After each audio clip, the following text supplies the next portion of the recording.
Hello my dear student, আজ আবার ফিরে এলাম তোমাদের জন্য আর একটি আলোচনা নিয়ে। আমার আজকের আলোচনার বিষয় একাদশ শ্রেণীর ওয়েস্ট বেঙ্গল বোর্ড সিলেবাসভুক্ত প্রথম সেমিস্টারের গল্প গাব্রিয়েল গার্সিয়া মার্কেজ রচিত ডানাওয়ালা এক থুরথুরে বুড়ের গল্প থেকে কিছু প্রশ্ন উত্তর। তোমাদের যে প্রশ্নগুলো থাকে সেটা হলো এমসিকিউ অর্থাৎ বিকল্প ভিত্তিক প্রশ্ন, অর্থাৎ তোমার ওখানে অপশান দেওয়া থাকবে, অপশানগুলো থেকে যে কোনো একটা উত্তর বেছে নিতে হবে, যেটা সঠিক সেটা বেছে নিতে হবে।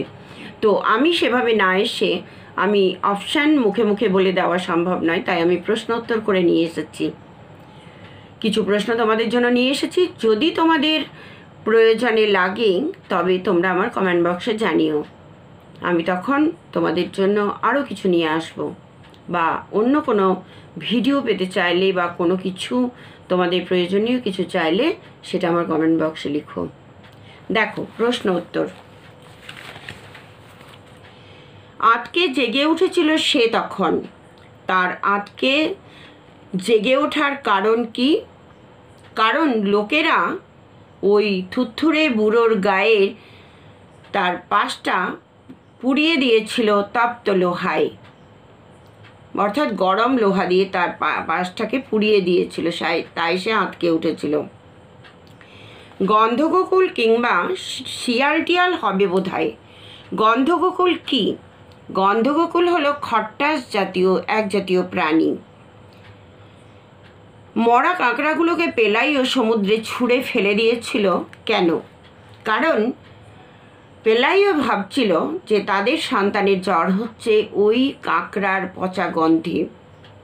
তাই পেলাইও আর এলিসেন্দা এই সিদ্ধান্তে পৌঁছলো যে থুরথুরে বুড়ো কোনো ভিনদেশি জাহাজের নিঃসঙ্গ ভরাডুবি নাবিক। পেলাইও আর এলিসেন্দা তারা ভেবেছিল যে কোনো ভরাডুবি নাবিক, ভিনদেশি জাহাজের ভরাডুবি নাবিক। কেন ভেবেছিল? কারণ বুড়োর খালাসিদের মতো গলা ফাটিয়ে দুর্বোধ্য গলায় চিৎকার করছিল বলে, দুর্বোধ্য গলার চিৎকার করছিল বলে বা কথা বলা দেখে। ওদের পরশিনীর মতে বুড়ো দেবদূত ওদের শিশুটিকে নিয়ে যেতে পারেনি, কারণ সে বৃষ্টির তোরে নাজেহাল হয়ে পড়েছিল। কারণ প্রচণ্ড বৃষ্টির জন্যই তাকে সেখানে পাওয়া গিয়েছিল এবং কাদার মধ্যে লাটাপুটি করে পড়েছিল সে। পরদিন ওরা ঠিক করলো যে দেবদূতকে একটা ভেলায় খাবার আর জল দিয়ে বারদরিয়ায় ছেড়ে দেবে, কারণ তাদের সন্তানের জ্বর সেরে যাওয়ায় তারা খুশি হয়েছিল। তাই তাকে খাবার দাবার দিয়ে বারদরিয়ায় ছেড়ে দেবে তার বাড়ি পৌঁছানোর জন্য। পাদ্রে গনসাগা সন্দেহ করলেন যে বুড়ো আসলে এক জোচ্চোর ফেরেববাজ। কেন? কারণ বুড়ো ঈশ্বরের ভাষা অর্থাৎ লাতিন বোঝে না, তাই তাকে ফেরেববাজ বলা যাবে যদি কারো ভাষা সে না বোঝে। কিন্তু এখানে তাই বলেছিলেন সেই গনসাগা অর্থাৎ পাদ্রে। পৃথিবীকে কাঁপিয়ে দিচ্ছিল যে জাহাজ ডুবির বিশৃঙ্খলা, তার মধ্যে পেলাইও আর এলিসেন্দা অবশ্য তাদের ক্লান্তিতেই সুখী। কারণ ভিড় করে আসা জনতার প্রণামীতে তাদের ঘর ঠেসে গিয়েছিল। এলিসেন্দা দেখল দেবদূত তার ডানা ছড়িয়ে ওড়ার চেষ্টা করছে। কখন দেখল? যখন সে রান্নাঘরে পেঁয়াজ কাটছিল, ঠিক তখন। কে কখন দেবদূতকে প্রথম দেখল? দুপুরবেলা পেলাইও দেখেছিল। ওরা কিভাবে এই সিদ্ধান্তে পৌঁছলো যে থুরথুরে বুড়ো মানুষটি কোনো নিঃসঙ্গ নাবিক? কেন মনে হলো তাদের? ওরা এই সিদ্ধান্তে পৌঁছালো মানে তারা মনে করলো যে এই থুরথুরে বুড়োটি হলো কোনো জাহাজের নিঃসঙ্গ নাবিক, কারণ তার দুর্বোধ্য ভাষা শুনে তাই মনে হয়েছিল। বুড়োকে ভেলায় করে বারদরিয়ায় ছেড়ে দিয়ে আসার কথা ভেবেও কেন তা করতে পারল না পেলাইও এলিসেন্দা? কারণ পুরো পাড়ার লোক মুরগির খাঁচার সামনে জড়ো হয়ে তাকে দেখার চেষ্টা করছিল, দেখছিল এবং তামাশা করছিল। এই কারণে তাকে ছেড়ে দেবার চেষ্টা করেও ছেড়ে দিতে পারেনি, কারণ লোকজন তাকে দেখতে ব্যস্ত ছিল। পাদ্রে গনসাকা কখন বুড়োকে সন্দেহ করতে শুরু করলেন? যখন তিনি বুঝতে পারলেন যে বুড়ো ঈশ্বরের ভাষাই বোঝে না, অর্থাৎ লাতিন বোঝে না। পাদ্রে গনসাকা কি বিষয়ে কৌতূহলীদের সাবধান করেছেন?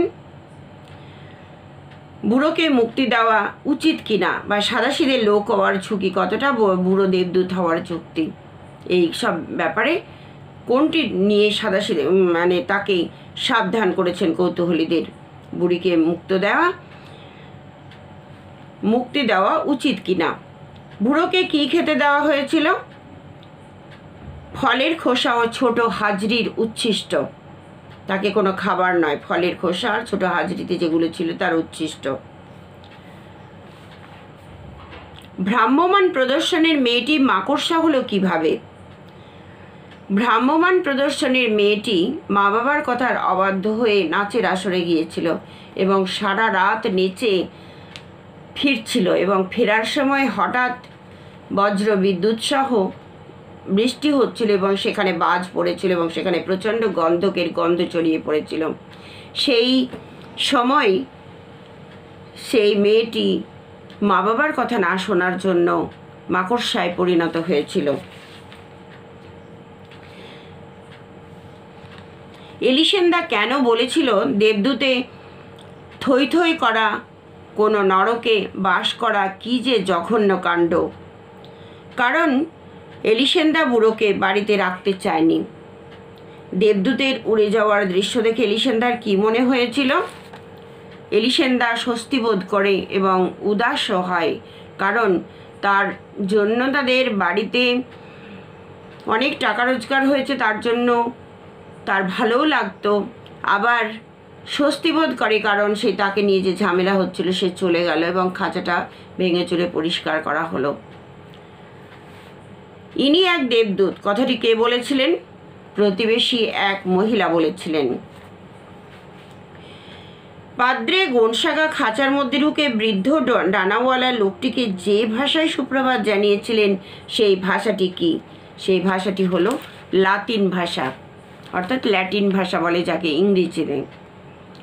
থুরথুরে বুড়োর একমাত্র অধিপ্রাকৃত শক্তি কি? ধৈর্য। রোম থেকে আসা চিঠিতে বলা হয়েছিল থুরথুরে বুড়োর ভাষা হচ্ছে সিরিয়ার প্রাচীন ভাষা। প্রকৃতপক্ষে তা নয়। রোম থেকে আসা চিঠিতে বলা হয়েছিল থুরথুরে বুড়োর দেশ হলো নরওয়ে। একটি মেয়ে তার বাবা মার কথার অবাধ্য হওয়ায় কি হয়েছিল? একটি মাকড়সায় পরিণত হয়েছিল। বিশাল ডানাওয়ালা এক থুরথুরে বুড়ো গল্পে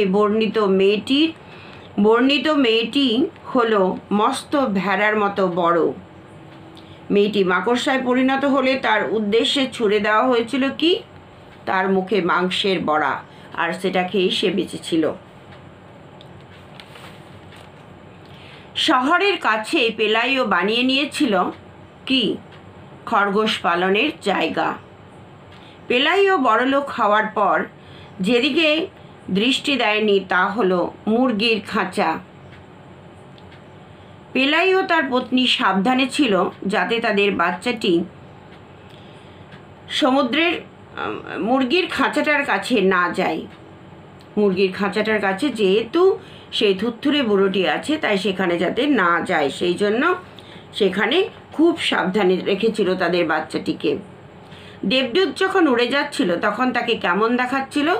তখন তাকে দেখাচ্ছিল জরাগ্রস্ত শকুনের মতো।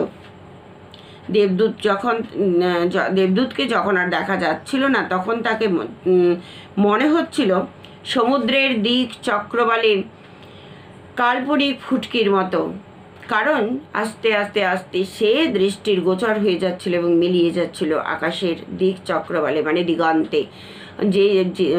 যে জায়গাটুকু আমরা বা যে আকাশটা আমরা শেষ পর্যন্ত দেখতে পাই সেটাই হলো দিগন্ত, অর্থাৎ দিক চক্রবাল। সেখানে একটা ফুটকির মতো দেখা যাচ্ছিল, অর্থাৎ ততক্ষণে দেবদূত অনেক দূরে চলে গেছে, এই জন্যই তাকে সেরকম ফুটকির মতো দেখাচ্ছিল।